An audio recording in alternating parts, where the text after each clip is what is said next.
Hi, everyone. My name is Sarah, and my field placement right now is at Widener Partnership Charter School. And I serve as kind of like a school social worker.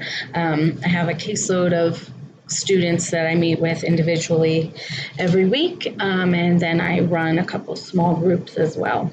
My most recent job title was I was working in at the Women's Philadelphia County Jail, and I served as a doula for labor support for pregnant women who gave birth to their children while incarcerated. I also facilitated parenting groups and prenatal groups and did some case management. I'm really passionate about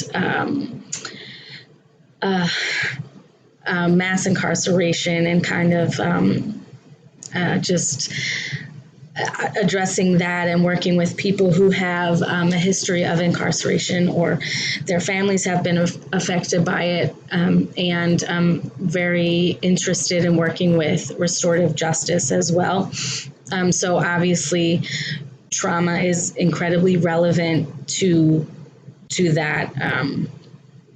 And I just kind of operate under the assumption that everyone has been subject to some sort of trauma in their life, whether they've been directly impacted or someone they know has. I just think it's incredibly relevant to our field. And I'm really looking forward to learning how it affects the brain, how it impacts the brain, and also different ways to kind of combat that and how to deal with past traumas and help kind of rewire the brain. And three ways that I will practice self-care this semester.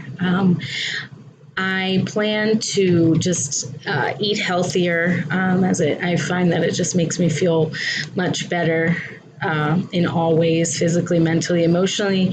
I plan to be more intentional about spending quality time with my husband and my children and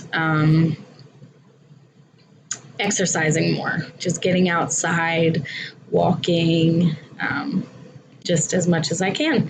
I look forward to learning from all of you, and I look forward to this course. Thank you.